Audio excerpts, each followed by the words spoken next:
Assalamu alaikum. Good morning, distinguished guests. This is Ahmed Zaabi, a researcher and the Sector Director for Strategic Studies and Research at the Emirates Center. And I will be moderating this session of the Future Economy Forum under the theme UAE Centennial 2071, Forging the Future Economy Today, in which we aim to explore how the UAE's long-term vision translated into tangible strategies for sustainable growth, diversification, and competitiveness. We are privileged to have with us as three distinguished voices who represent the convergence of policy, technology, and economy, shaping the UAE next 50 years. Welcome to you, our panelists. Thank you. Let me start with you, Your Excellency, Hussain القمزي. The UAE Centennial 2071 lays out a bold economic vision for a diversified, knowledge-based, and globally connected economy. So my question is, how do you see this long-term vision influencing the UAE's current investment and financial strategies, especially in sectors that drive innovation and productivity? Please. Thank you, Ahmed. First, I'd like to talk about the vision itself. And probably you have used the word vision more than a plan. And probably it's a plan, but if you look at it, it's a very long plan. It's 50 years. And this, positively signifies something very important. It tells the world, the investments, that we are here to stay, that the progress that you have seen in this country is going to continue, and the government is really invested in this progress, and it will continue for a long time. And this is the most important message that we are sending to the world. From the other side, also, we have to think 50 years is really a long time. 50 years. In the last 50 years, if you think, we have seen countries disappear. We have seen Soviet Union goes that change, the geopolitical play in the world and the economies. We have seen the rise of China. We have seen, even look at the technology, like within the 50 years, and I remember myself and people in my age, we've started with the black and white TVs and cassettes, and then we went through seeing the video players, to the fax machines, to the internet and the emails, until we reach AI. So 50 years can do a lot of change. And this is the challenge that goes with our plan, with the country plan. The vision is there, and it doesn't mean that we don't know what to do. But we should look at each milestone as one step that guides us to the next in order to achieve, that remarkable goal. This country have done well in the last 50 years and want to stay probably better. So what we are saying, we are investing all our success of today to generate that success and that direction for the future. That's how I will look at the plan overall. Now, how we are going to finance that? There is no single government, no matter how rich a government, not just for the money, who can finance such a vision without the participation of the, or a blended approach where the private sectors, the funds of the world that can come and contribute.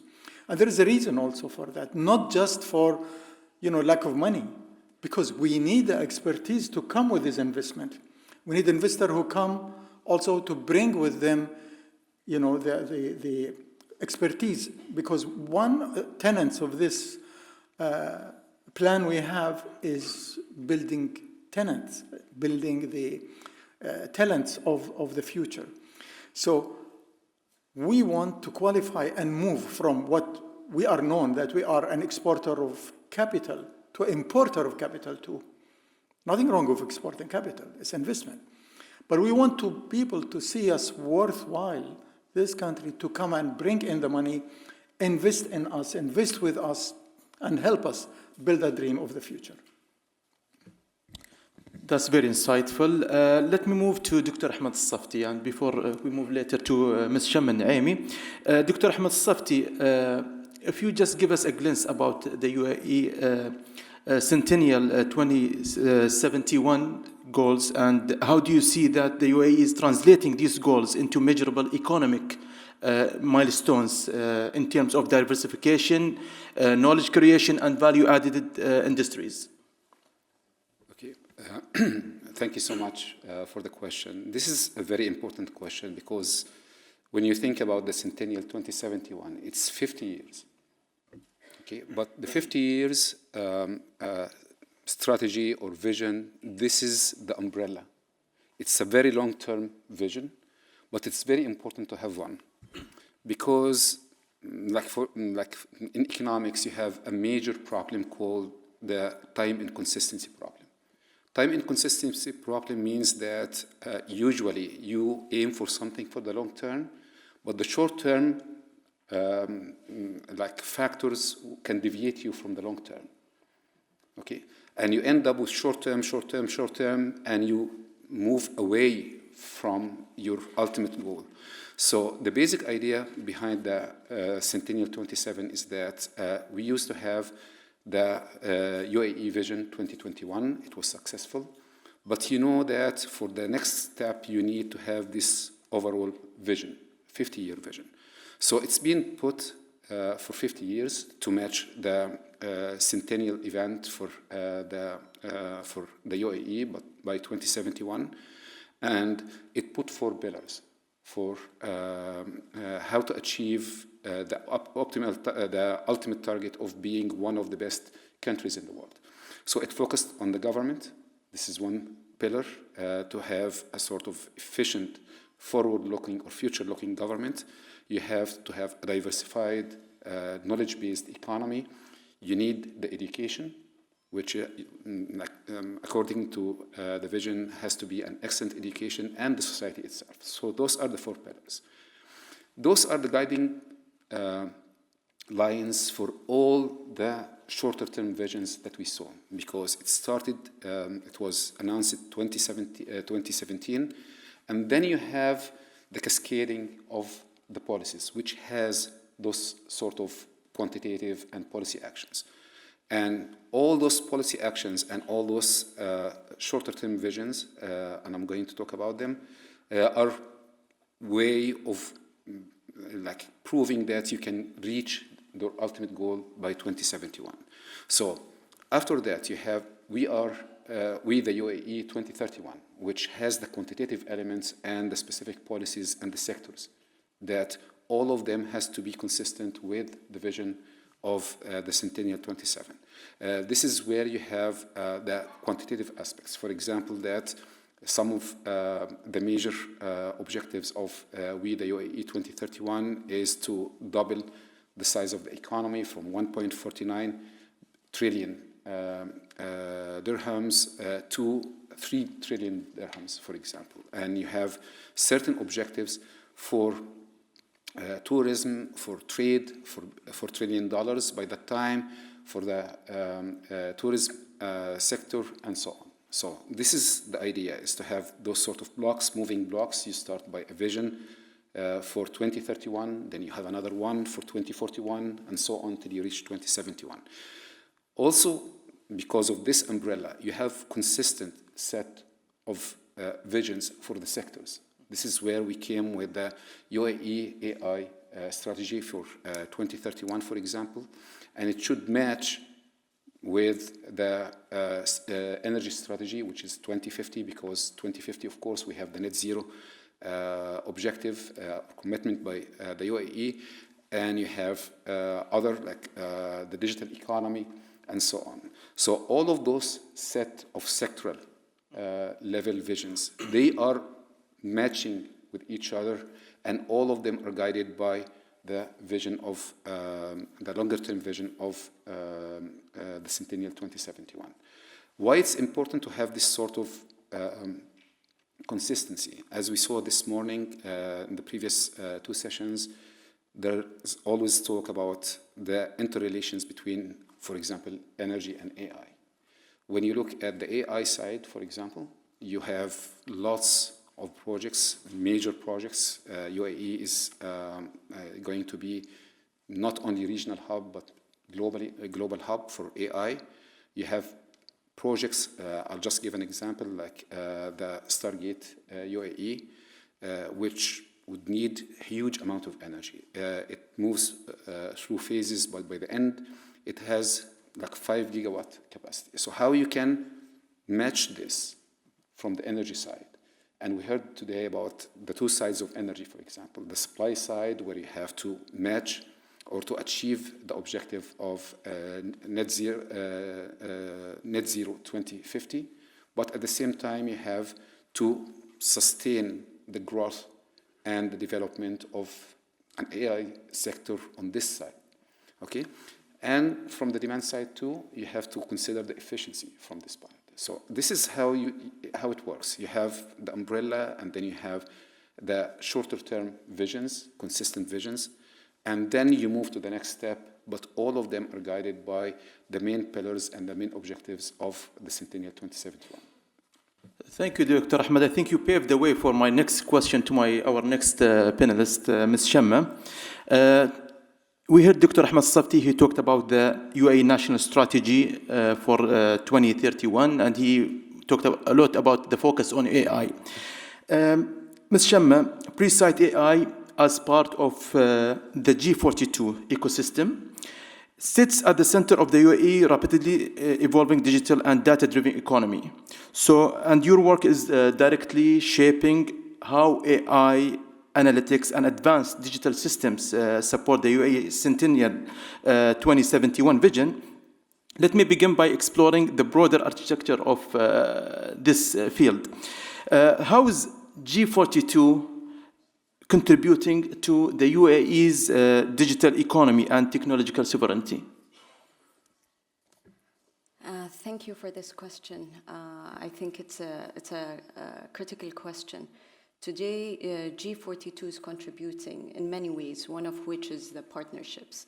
So one of the partnerships, for example, is the Microsoft partnership, which maximizes the data center capacity, the UAE data center capacity, and boosts the cloud and AI infrastructure in the UAE.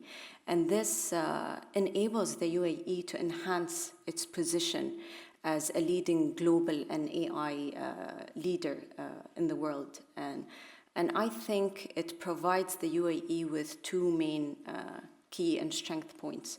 One is sovereignty and having that in-house sovereignty, and then the self-sufficiency when it comes to the infrastructure. I think having this in-house for the UAE is a major strength and gain points, and through the collaboration also with Microsoft. Also, this partnership that we have with Microsoft is supporting to train individuals. I think 1 million individuals by 2027 on AI and digital skills. And that strengthens our talent, our pipeline talent, our digital and AI pipeline talent for long-term innovation that we're looking for in the UAE. And I think that directly impacts our economic strength and the job creation in the UAE, economic competitiveness and the job creation in the UAE. So I think overall partnerships with Microsoft and others such as OpenAI is how G42 is contributing today. Thank you.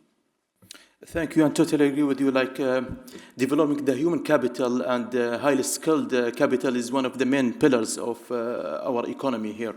This leads me to move to you, Your Excellency, again. From your vantage point in the financial sector, what are some of the key enablers or potential gaps in mobilizing capital toward future industries like clean energy, digital services, and advanced manufacturing? Sorry.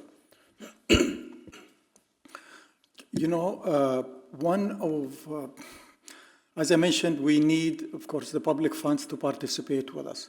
And we're talking about many of these industries that we're going to start new. One of the key things that will happen, as what you see here, is we are relying on our sovereign funds or on our public funds to take the first risk. What I mean by first risk is the first people who will put the money that will create an asset. So let's say, for example, let's say public money goes and create a data center. Let's say a data center like Stargate, for example.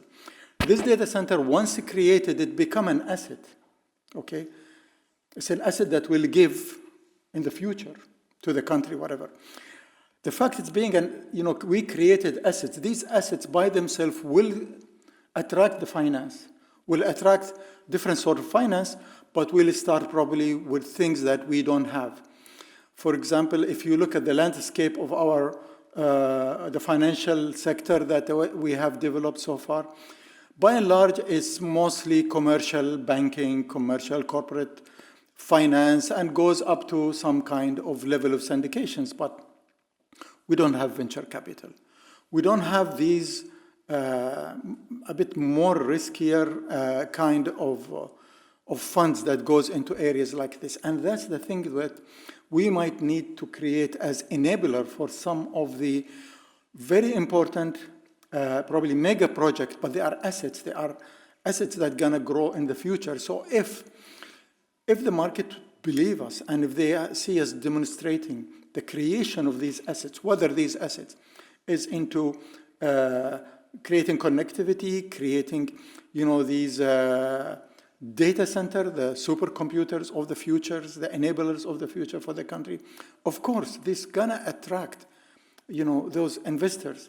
And we want to be contributor. Like, when a venture capitalist or a company comes from outside and start building or financing here, most probably, if we are not involved in it, we will not learn, we will not grow the local talents that we need into the finance. Finance is nothing but skill and talents. I don't think AI is still closer to replicate that. We still need to build that kind of talent. So what I'm saying, we start by putting the assets, the first move. The second move is to look at the modem of finance. And the modem of finance, as I said, is the next step will come from the private sectors, will come through different modems, issuance of, let's say, green sukuk or bonds, long-term government bond to finance certain vision or certain areas. And these things will be taken either by investors locally, investor abroad. It will turn into part of funds where even consumers, whether locally or... So you're creating a participative approach where, government funding, public funding comes along with the private sector, with international funds. And the more successful we are, the more, this comes. See, I always say there is no problem with funding. There is problem always with the project and the idea and the feasibility and the ability to make it. If you can make it happen, the money comes like water. When you dig a canal, the money comes if there is profit, if there is. So that's how I will look at it. Okay. Dr. Ahmed Safty, we heard His Excellency and we heard Ms. Shamma. I think both of them agreed that the human capital, either in the financial sector or even like in the AI sector, is one of the main, most important things. So, as we move toward a data and technology-driven economy, in your opinion, how should policies evolve to support human capital skills development and economic resilience? Human capital is an integral part of the Centennial 2071. Actually, it's one of the 4 pillars for the education to have an excellent system of education. So you had to overhaul the education system to change the focus, which been done through the education system. So now the main focus is on the STEM curriculum, meaning that you are focusing on the major elements that drive the future economy and innovation, science, technology, engineering, and mathematics, plus the innovation. And at the same time, you created institutions that would focus on the areas that you are trying to make bigger contribution in the future, like AI. Like, for example, we witnessed the first designated university for AI, Mohammed bin Zayed University of Artificial Intelligence, for example. You try to raise the standards for the universities through collaboration and cooperation with research institutions, which happened with the MIT, for example. So this is on the educational level. But at the same time, you have lots of government sort of initiatives for educating the public. We saw it through the 1 million prompters initiative. We saw it on the idea of training the public sector or the governmental sector employees to increase efficiency. Those are the major elements here. But at the same time, there is another element that's very important, which is the actual research. Okay, the actual research is not only done by universities, it's done by companies who are trying to create innovations, which we can see that all the technology companies, I would call them the national champions in UAE, are working on. So it's basically putting the foundation for good education system, raising the standards for research for the universities, cooperation with other universities, well-known technical universities abroad, and overall training for both the government and the public to deal with the new technologies. So that was the major plan to raise the standards and to get the human capital that you need for the next step. One other element which is very important is that how you can attract real talents in UAE.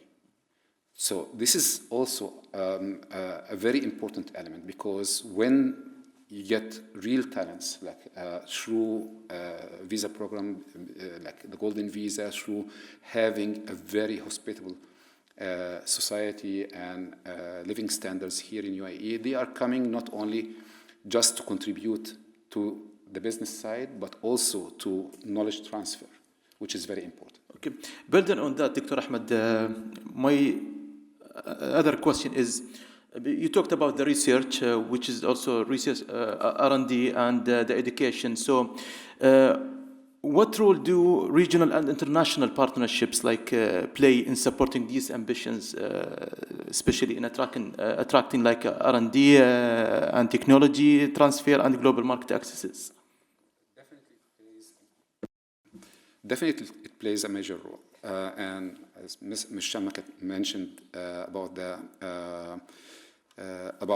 the cooperation between G42, for example, and Microsoft, every sort of program like this, it has an element of developing human capital, of knowledge transfer, of having sort of cooperation on the research level, whether on the R&D itself, on the science itself, like even for the regulations, even for how the applicability for, like, let's say for the government sector or for the business sector. You have a system for incubators, for example, here, based on innovation. So those sort of cooperation are integral part from the practical side to prepare the UAE and create a very hospitable environment for innovation, for knowledge transfer. So this is definitely an integral part of the overall strategy to make the UAE as a diversified knowledge economy. You cannot do it without the human capital. You cannot do it without the cooperation, the international cooperation on this regards. And in this, you build your own capacity. Thank you, Dr. Ahmed Safty. Now, going back to Ms. Shamma. Ms. Shamma, a growing discussion today is around the concept of an an AI native economy. So why is G42 considered as a key player in architecting an AI native economy for the UAE, and how does that translate into real competitive advantages for business, government, and societies? Today, G42 is actually implementing a foundational infrastructure for an AI native society. I mean, we're all witnessing today intelligence is being integrated into every sector, into every service, to facilitate the process and enable an AI native society and economy as a whole. Today within the G42, we have 10 subsidiaries, from Khazna that provides a sovereign data center, to Core 42 that provides sovereign cloud, sovereign infrastructure. You have Presight that provides big data solutions and AI solutions, M42 for healthcare, Space 42 that provides geospatial solutions. So today G42 is tapping across diverse sectors and is providing solutions across these sectors, solving these challenges, enhancing efficiencies within these sectors. So I think today as G42, given all these subsidiaries, we do provide an end-to-end solution.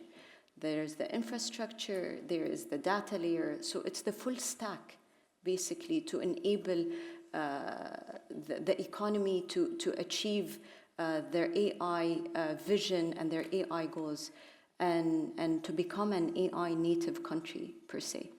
Thank you. And Ms. Shamma, just another question is, what are the sectors and economic functions does G42 technology most influence today? Are these areas of the logistics, healthcare, energy, or finance? What do you see, or where do you see AI producing the most tangible economic impact? So I think today in G42, we're really in diverse sectors, from healthcare to education, to fintech, to energy. We have touched throughout all of these sectors main pain points and try to use AI-enabled solutions to kind of tackle them. One of the interesting projects was done by one of G40's subsidiaries, which is Presight, on an energy project, if you want to focus on the energy vertical per se, in collaboration with the Department of Energy. Of course, we'd like to thank His Excellency Dr. Abdullah Jarwan for this opportunity. So Presight was able to develop an AI-powered platform that gives you a full vision of the water and electricity supply and demand for the full energy ecosystem in Abu Dhabi. And I think this, of course, supports leadership to take informative decisions on either supplying, oversupplying, or cutting back on certain areas. For example, farms.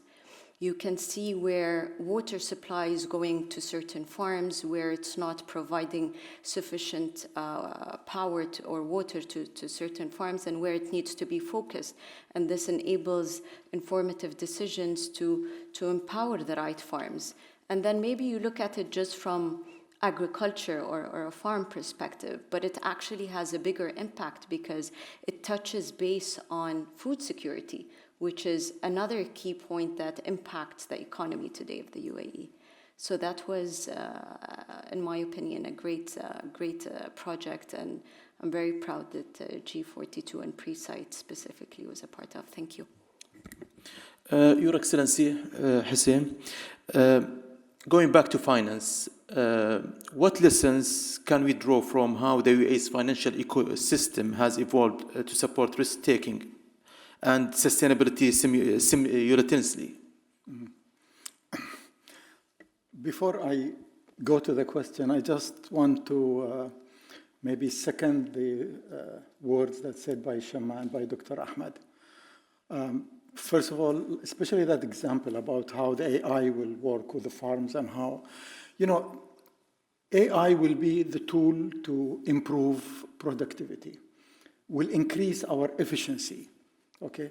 We will be able to monetize and monitor the production by worker, by units of energy, by a lot of things. And before all that, we need to be involved. We need to own our own data. We need, because this data, see, AI is a revolution that taking the world.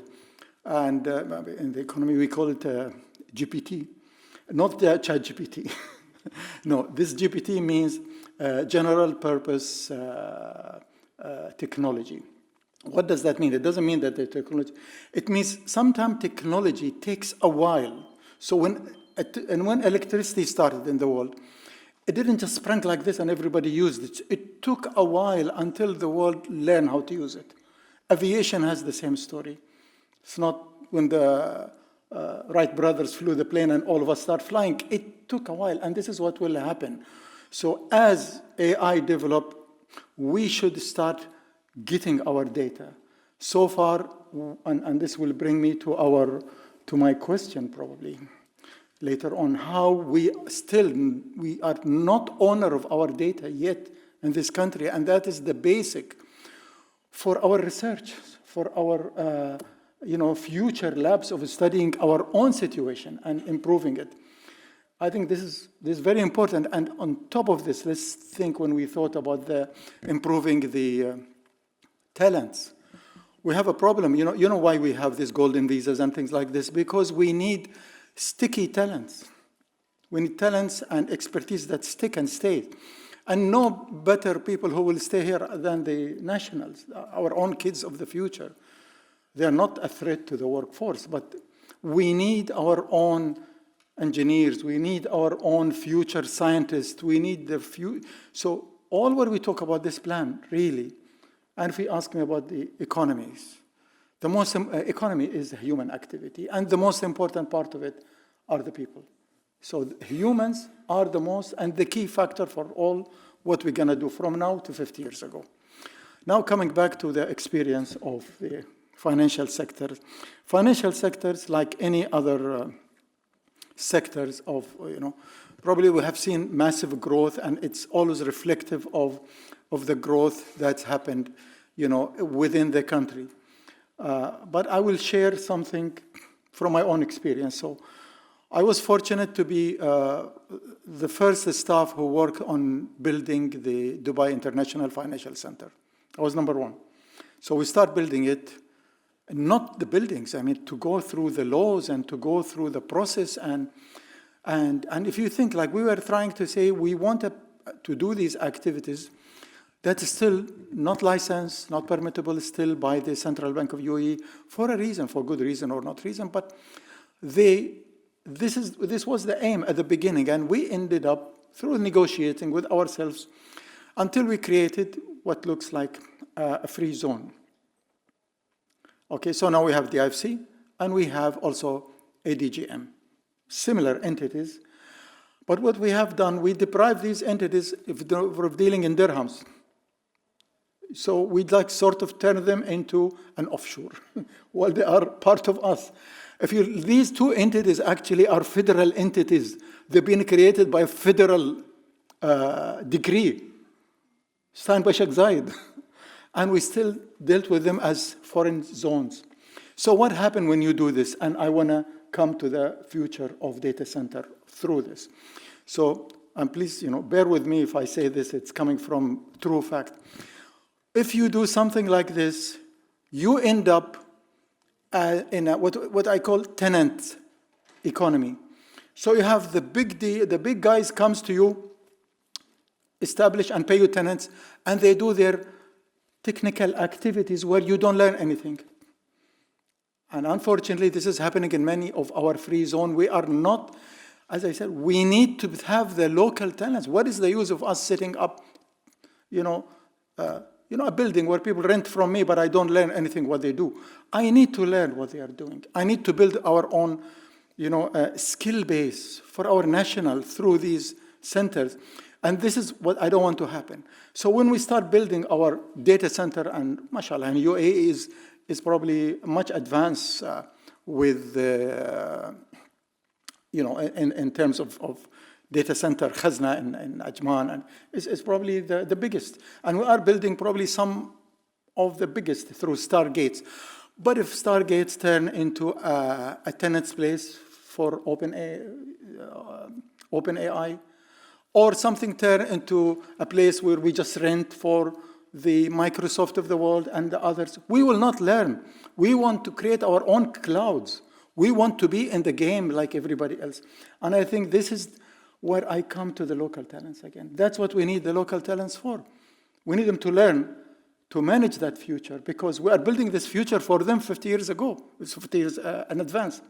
So we need to prepare them too, to know what to do for that 50 years future. Same thing applied to finance and any other areas. Thank you. My last question, due to the time limitation, and this is to you, Dr. Ahmed Safty, and you can add your excellency later.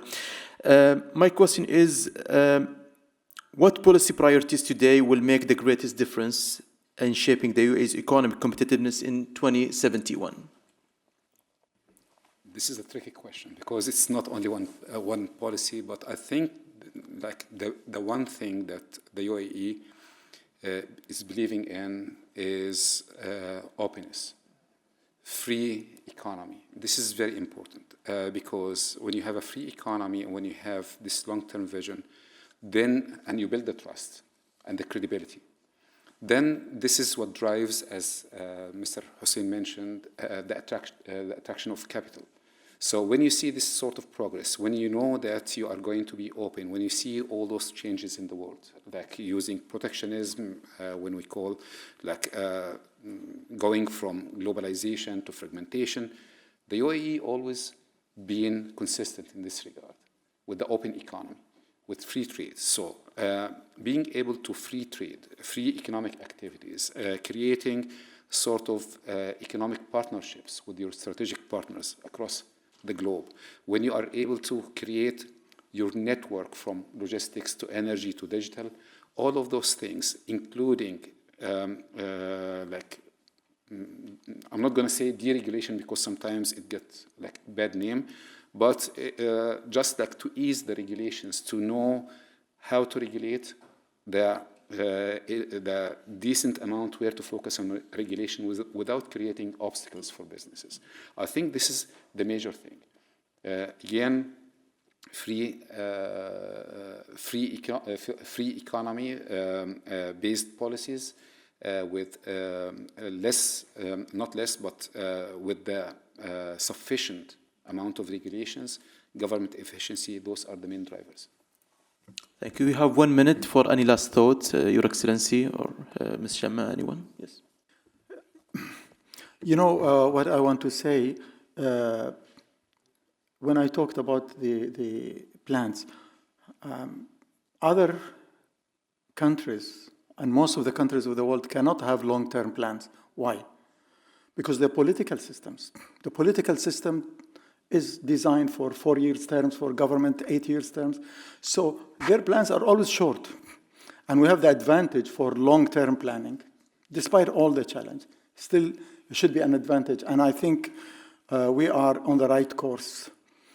And if we take all what we have said, we will need to build that connectivity, that we need to be connected, all of us. By the way, it starts from now by government building the regulations that all this built on. And let's remember also, UAE is a very unique system. It's a system of also multi-governments. So let's think of all, not only the federal governments, each governments had to be connected. Like this funny, if you look at our economic departments around the whole Emirates, they're almost same replica of rules. Yet, I have to come to Abu Dhabi and apply for a full license. And if I go to the other Emirates, I need to apply with the same paper. I mean, I could have saved all that, by just having a permit, of location and pay the fees of that. So all this had to be interconnected with the free zones, with, all the ports, all the system, and add a layer of the digital layers on top of that through the AI to improve, you know, all the mechanism. So, you know, basically what I would say, we stand at an advantage, and we are superpowers in logistics and many things already. We all need to push that into the future. Thank you, Your Excellency, Ms. Shamma. If you have any final thoughts? I would just like to second that, and I think also a critical point that needs to be taken into consideration is sustainability. At the end of the day, we will need to reach a point where the UAE exports technology and not only imports technology. And I think this is key, because we will need to reinvest the technology that is exported into strengthening our local IPs and our local technologies. And this is also key. Thank you. Totally agree. And this brings me to a discussion that we had yesterday with His Excellency. He said that we should be on the table, not in the menu of any discussion. And this is even applied to AI. We should be on the table, not in the menu of the AI. Please join me in thanking our distinguished speakers, His Excellency Hussain القمزي and Ms. Shamma Nuaimi and Dr. Ahmed Safty for sharing their insights and perspectives. Thank you all. Thank you.